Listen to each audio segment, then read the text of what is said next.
The sharp click of high heels echoed in the foyer. I had just set down the Celadon cup when Dylan Green pushed the door open. Behind him was a woman in a pink slip dress, the cheap perfume stinging the air and making me frown. It was Sophia Miller, his long-hidden first love, Emily. "This is Sophia." Dylan's tone was flat, as if he were introducing a piece of furniture. I didn't look at Sophia. My gaze was fixed on the half-length silk ribbon tucked in his suit pocket. "Bringing guests home again? The fridge has drinks. Help yourself."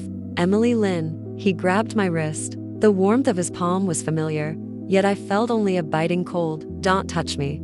I pulled my hand back, my sleeve slipping down. The wrist bare where the couple's bracelet he gave me used to be, broken for 3 months now. He took out a velvet box and slid it over. "The latest diamond ring, to make up for it. Mr. Green's generosity keeps growing." I tried it on. It fit perfectly. "Staying for a few days this time?" Sophia suddenly interrupted, her tone sickly sweet. "Dylan said I'm not well, so I can stay here more often from now on." I turned and smiled. "The rules in the Green family don't allow outsiders to interfere, Emily." Dylan frowned. "Sophia doesn't understand. She's fragile. Don't scare her." "Me scare her?" I took off the diamond ring and set it on the table. "Dylan Green, this house is in my name." His face darkened as he grabbed Sophia Miller and headed to the guest room. Dropping, "Have finance transfer $500,000 to you tomorrow." As soon as the guest room door shut, I walked over to the balcony. 3 years ago at the hospital, he was battered all over. Clutching my hand, "Emily, sell the dowry to save me. I swear I'll never let you down in this life." Back then, I believed him. Now, those words feel colder than the winter night's biting wind. The next morning in the dining room, Sophia was cozied up to Dylan, acting like the lady of the house. The white porridge had her favorite sweetened milk added, while my pickles were pushed to the edge of the table. "Emily, there's something I need to tell you." Dylan avoided my gaze. "Sophia isn't well, and I'm worried about her living alone. She'll be staying with us from now on." My hand froze mid-scoop of porridge. "What does it matter to me if she moves in? Just tolerate it, for the sake of being married," he said. His tone softened as he reached out to touch my hair, but I turned my head away. "Married?" I set down the ladle. "Feelings don't pay the bills. Just say what you want." Sophia sneered. "Some people only care about money. Dylan treats you so well, and you're still not satisfied. Who gave you the right to speak?" I shot her a cold look. "Either follow my rules, or move out now you." Sophia's face flushed as she turned to Dylan, batting her eyelashes. "Dylan, she's bullying me." "Sophia, go back to your room for now." Dylan brushed her off and turned back to me. "How much do you want?" "A downtown apartment and $2 million in cash." I named my terms. "Sophia can move in, but she's not allowed to touch my things, especially not the study or the master bedroom." Dylan looked clearly stunned. "Emily, you weren't like this before." "I used to be the fool." I wiped my mouth and stood up. "If you agree, sign it. If not, let her find somewhere else." He stared at me for a long moment, then finally nodded. "I'll have the lawyer prepare the contract." I was walking upstairs when he suddenly called out to me. "Emily, do you remember when we first got married? I was poor, you were eating instant noodles with me, and I promised I'd make sure you lived well. Now you've done it." I didn't even look back, using my dowry to pave the way for you and your first love's good life. Back in the room, I opened the hidden compartment in the nightstand. A yellowed check stub was my dowry, his first pile of money. On the back, the words, "Dylan Green's only love in this life is Emily Lynn," had long since become a joke. In the afternoon, the lawyer brought the contract, and I went over it line by line before signing. Dylan Green hesitated, then said, "Emily, Sophia, don't worry. I won't make things difficult for her." I handed back the contract. "As long as she sticks to the rules." "Thank you." He let out a sigh of relief.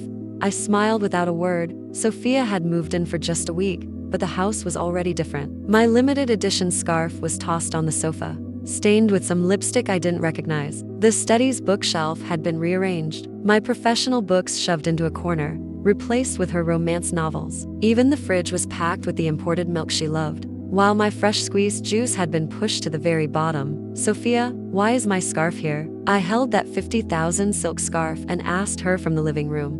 She had a face mask on, heard me, lifted a corner, and looked innocent. "Sorry, Emily. I borrowed it at a party yesterday because I needed it urgently and forgot to return it borrowed." I laughed. "Did you even ask me first? I thought we were family. No need to be so formal." She took off the mask, her tone casual.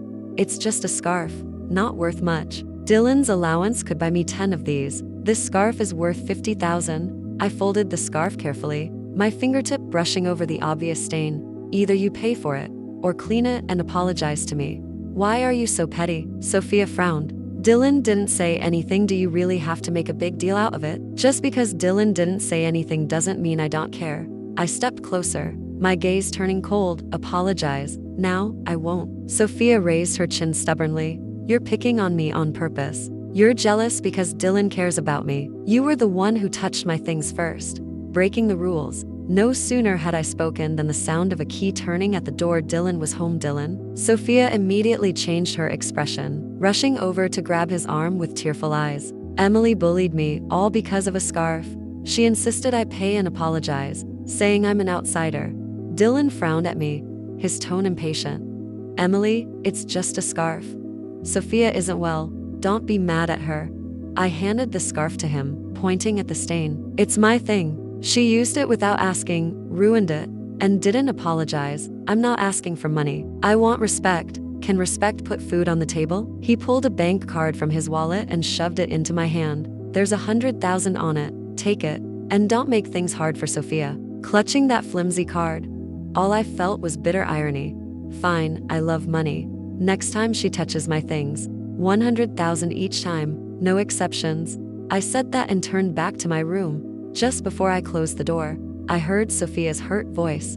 Dylan, look at her, ignore her. Dylan said, his voice sharp with impatience. Once we're married, well, kick her out. This place will be yours. I leaned against the door, sneering coldly. Marriage? We haven't even divorced yet. 3 days later, I stood in front of Dylan Green, clutching the pregnancy test report. He stared at the report for a long moment, eyes filled only with surprise, no sign of joy at becoming a father. He frowned and asked, You're pregnant? Yes. Your child? I nodded, my fingertips trembling slightly. He was silent for a long moment, avoiding my gaze, struggling to say, This child, can we not have it right now? I looked up sharply, staring at him in disbelief. What did you say? Sophia is pregnant too. His voice lowered. She's in poor health and can't handle stress. I have to protect her and the baby. It'll give you some money enough for you too. So you want me to abort our child to make room for your first love? I cut him off, my voice trembling. Dylan Green, are you even human? Have you forgotten who sold their dowry to save you? Who ate instant noodles with you while you were starting your business? Don't bring up the past again. He frowned, his tone sharp. The money I gave you is enough to keep you comfortable for the rest of your life. I wiped the tears from the corner of my eye and suddenly smiled. 5 million, plus that apartment downtown. That's the price for me and my child. Emily Lynn. He glared at me. You're really using the child to bargain with me? Or what? I retorted. Trading my child for your first love's peace of mind. This deal's not a loss for you. He stared at me for a full 5 minutes, then clenched his teeth and nodded.